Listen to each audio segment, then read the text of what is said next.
सरकार का नजरिया इसलिए नहीं बदलेगा क्योंकि सरकार हमेशा, ये बीजेपी सरकार जो है हमेशा मुस्लिम विरोधी रही है, क्योंकि बीजेपी का मतलब है आरएसएस। ये आरएसएस की हुकूमत चली है और ये तो बहुत बड़े ड्रामेबाज हैं। अगर आप देखो, जब वो एक आरएसएस वाले ने बुलंदशहर में मारा था, लेकिन इन्होंने 5 अगस्त इसलिए चुना क्योंकि 5 अगस्त को इन्होंने कश्मीर को बर्बाद करा था पिछले साल।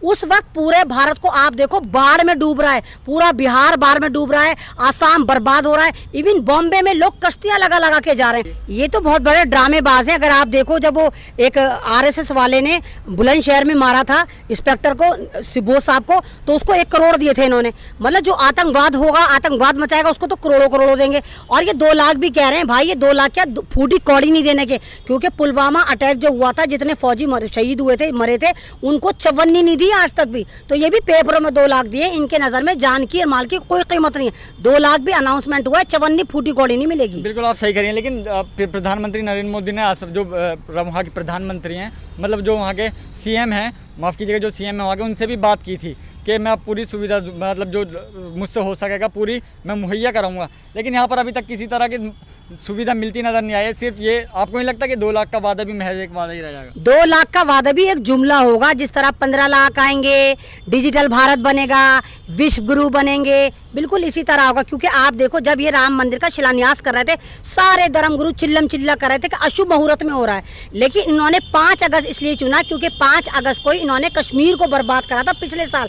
दफा 370 हटा के कश्मीर की ऐसी की तैसी मारी थी, वहाँ मुसलमानों को इतना बर्बाद कर दिया, उनका बिजनेस जीरो कर दिया। और क्या कहा था नरेंद्र मोदी ने जब 370 हटा रहे थे, हम रोजगार देंगे, 50,000 युवाओं को हम रोजगार देंगे। आज कश्मीर के 10 लाख जो युवा हैं वो बर्बाद हो गए, 50,000 करोड़ का बिजनेस ठप हो गया। तो नरेंद्र मोदी सिर्फ जुमलाबाज है। और अभी जब इन्होंने राम मंदिर का शिलान्यास पार्ट 2 करा, जो अशुभ मुहूर्त में करा, उस वक्त पूरे भारत को आप देखो बाढ़ में डूब रहा है, पूरा बिहार बाढ़ में डूब रहा है, आसाम बर्बाद हो रहा है, इवन बॉम्बे में लोग कश्तियां लगा लगा के जा रहे हैं। तो आपको वो नजर नहीं आया? ऊपर से आप ही के बगौल कोरोना के 18 लाख पेशेंट हो गए और आप वहां पर भीड़ भड़का कर रहे थे। आप तो कहते हो कि नहीं, सोशल डिस्टेंस का फॉलो करो। और आपने क्या कहा था? भारतवासियों, आपने क्योंकि लॉकडाउन का पालन नहीं करा इसलिए कोरोना वायरस बढ़ गया। तो तुम क्या करने गए थे फिर?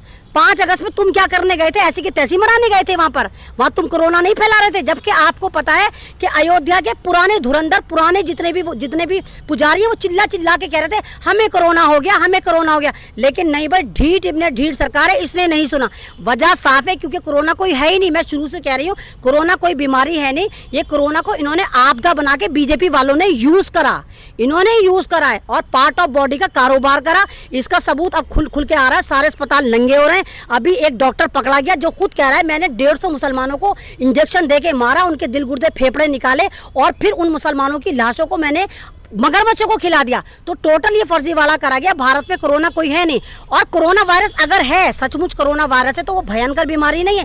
जस्ट लाइक ए सिंपल नजला खांसी। जिस तरह नजले की कोई वैक्सीनेशन नहीं होती, इसी तरह कोरोना की ना कोई वैक्सीनेशन थी, ना कोई वैक्सीनेशन आएगी। और ये वाली बात दुनिया खुद कह रही है। लेकिन सरकार तो दूसरी ओर पूरे वादे कर रही है कि हम मुहैया करा रहे हैं, हर सुविधा मुहैया करा रहे हैं, अस्पताल में किसी तरह की कमी नहीं आ रही। तो लेकिन मौतों का आंकड़ा बढ़ रहा है, कोरोना लगातार पांव पसारता जा रहा है। सरकार मंदिर पर ध्यान दे रही है, जहाँ ध्यान देना चाहिए वहाँ बिल्कुल नहीं दे रही। सीएम योगी भी जिस तरीके से अपने वादों से पीछे हट रहे हैं। उमा भारती भी जब राम मंदिर का निर्माण हो रहा था, उन्होंने भी अपना नाम वापस ले लिया था। लेकिन प्रधानमंत्री मोदी अपने वादे पर अड़े रहे और वो पहुँचे, क्योंकि अमित शाह को भी कोरोना हो गया था। तो आपको नहीं लगता है कहीं ना कहीं सिर्फ और सिर्फ अपना फायदा यहाँ पर सरकार सोचती हुई नजर आ रही है? वेरी फर्स्ट, अमित शाह को कोरोना नहीं हुआ था, वो ड्रामा था। क्योंकि अगर कोरोना होता है, कोरोना की रिपोर्ट 6 दिन पहले आती है। अमित शाह टकलू को कैसे पता चल गया? वो ट्वीट पहले कर रहा है मुझे कोरोना हो रहा है, मैं मैदानता जा रहा हूँ। उसे कोरोना नहीं हुआ था। ये लंबा गेम है, क्योंकि अमित शाह जो है वो जैनी मजहब से आता है, वो हिंदू मजहब से नहीं आता। तो ये क्या जाके करता है वहाँ? अभी लोग बेनकाब हो गया तो सबको पता चल गया अमित शाह जो है हिंदू नहीं है, जैनी मजहब से आता है। इसलिए इसने अपने आप को कोरोना कहकर आपदा में अफसर ढूंढा और जाके मैदानता में एडमिट हो गया। अगर एक बाप की औलाद था तो जाके सरकारी अस्पताल में होता। हम भी तो देखते हैं तुझे कितना कोरोना है।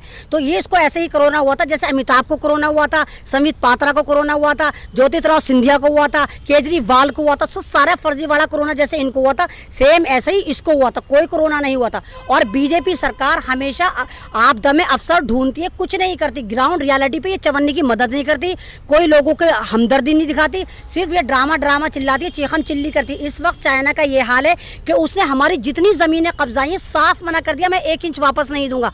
और वो हमारे नरेंद्र मोदी की वीडियो दिखा रहा है कि नरेंद्र मोदी ने खुद कहा था 19 जुलाई को कि ना कोई घुसा है ना कोई घुसेगा, सॉरी 19 जून को, जबकि हमारे 20 फौजी शहीद हो गए थे। तो ये तो ड्रामा है सिर्फ चाइना की तरफ से आपका दिमाग हटाने के लिए। ये रोजाना भारत के अंदर कोई ना कोई ऐसा इतिहास रच देते हैं कि भारतीय पब्लिक उस इतिहास की तरफ लग जाए, उस हादसे की तरफ लग जाए और हमारा दिमाग सरहद की तरफ से हट जाए। बिल्कुल। अब आखिरी और महत्वपूर्ण सवाल, जिस तरीके से आप कश्मीर का मुद्दा लगातार गर्माता जा रहा है, 1 साल कश्मीर को बंद हुए, 1 साल से ज़्यादा बंद हो गया, तो लेकिन अभी वहीं यूपीएससी में नादिया बेग ने 350वीं रैंक पाई है यूपीएससी में। तो आपको नहीं लगता कि सरकार का कम से कम अब तो कुछ नज़रिया बदलना चाहिए? सरकार का नजरिया इसलिए नहीं बदलेगा क्योंकि सरकार हमेशा, ये बीजेपी सरकार जो है हमेशा मुस्लिम विरोधी रही है, क्योंकि बीजेपी का मतलब है आरएसएस। ये आरएसएस की हुकूमत चली है और आरएसएस की सोच है कि मुसलमानों को चुन चुन के मारो, दलितों को तो ये वैसे ही मार देते, दलितों की तो कोई औकात है नहीं, मात्र कुत्ता समझते हैं दलितों को। तो अब ये चाहते हैं कि मुसलमानों को भी दलितों की रैंक में ला के रखा जाए, उन्हें मारा जाए। यही वजह है कि इन्होंने कश्मीर की ऐसी की तैसी मारी, क्योंकि कश्मीर जो है हिंदुस्तान की एक वाहिद स्टेट ऐसी है जहाँ पर सबसे ज़्यादा एजुकेटेड मुसलमान है, जहाँ पर सबसे ज्यादा अमीर मुसलमान है, जो भारत की जन्नत थी। तो उसमें इन्होंने दफा 370 हटा के क्या कहा था कि हम आतंकवाद खत्म कर देंगे। क्या वहाँ आतंकवाद खत्म हो? इनके ही बकौल, क्योंकि आतंकवाद वहाँ पहले भी नहीं था, पहले भी यही ड्रामे करते थे, यही विस्फोट करते थे। और अभी यह हाल है, दफा 370 हटाने के बाद सारे आरएसएस के पिल्लों को इन्होंने यूनिफॉर्म पहना के भेज दिया है, जो वहाँ की लड़कियों को उठा रहे हैं, वहाँ के लोगों को मार रहे हैं। इवन के कांग्रेस के नेता हैं कोई सोच, उनको भी उनके घर में घुस के खींचतानी कर रहे हैं, बोलने की आज़ादी नहीं है। नेट आपने बंद कर दिया, आप वहाँ पर कुछ किसी को जाने नहीं देते और फिर कहते हैं कश्मीर में सब चंगा सी है। तो इस तरह नहीं चलेगा। भारत की आवाम जाग गई है और जो नहीं जागी वो जाग रही है। आप इतना जुल्म नहीं कर सकते, क्योंकि हर रात के बाद सुबह आती है और भारतीयों की सुबह भी आने वाली है। हम सब एक है, चाहे हिंदू हो, चाहे मुसलमान हो, चाहे सरदार हो, चाहे ईसाई हो। ये 88% लोगों का भारत है। ये 2.5-3 करोड़ आरएसएस के दलालों का भारत नहीं है, ये हमारा भारत है। और आप तो चड्डीधारी गैंग है, आप तो ब्रिटेन की चप्पलें चाटते थे। आप कहाँ से हो गए? आप तो भगवा आतंकवादी हैं, आप सावरकर वाले हैं, आप गौडसे वाले हैं। गौडसे भारत का पहला आतंकवादी था जिसने हमारे महात्मा गांधी को कत्ल करा था। नहीं, ऐसे कई नेता हैं जिन्होंने नादिया बेग को मुबारकी दी कि आपने अच्छा नंबर लाए, 350 रैंक आए, लेकिन ना तो बीजेपी की तरफ से किसी तरह की उन्हें बधाई दी गई। तो आपको नहीं लगता कि यहाँ पे भी साफ तौर पर सरकार सिर्फ दबाती हुई नजर आ रही है? सरकार को अच्छा नहीं लग रहा कि कोई आगे बढ़ रहा है, वो दूसरी कौम से है अभी। हाँ, तो ये सरकार कब चाहती है? सरकार तो ओबीसी को बेवकूफ़ बना रही है। सरकार जितने भी ओबीसी हिंदू हैं, इनको सियापा इनमें फैला दिया कि इनके हाथ में तीर त्रिशूल तलवार फैला के कह दिया, पकड़ा के कह दिया जाओ मुसलमानों को मारो काटो। और ये जितने आरएसएस वाले, इनके बच्चे इंग्लैंड में, ऑस्ट्रेलिया में, लंदन में, पेरिस में पढ़ रहे हैं, अपने बच्चों को कॉपी कलम किताब पकड़ा दिया और ओबीसी हिंदुओं को इन्होंने तीर त्रिशूल तलवार पकड़ा के दिया, जाओ अंधेर मचाओ, जाओ काटो। तो जब मुसलमान बच्चा कोई तरक्की करेगा, कोई आगे जाएगा, तो इनकी तो मिर्चें लगेंगी, ऊपर से नीचे तक लगेंगी। ये कैसे बर्दाश्त कर लेंगे कि मुसलमान बच्चा ऊपर तक जा रहा है? तो ये तो कुछ दिन बाद इनका कोई भरोसा थोड़ी है, कोई ना कोई आतंकवाद की दिफा उस पर भी लगा के कह देगा भाई चल तू भी जेल में जा, तेरी एक्टिविटी सही नहीं है। चलिए, शुक्रिया।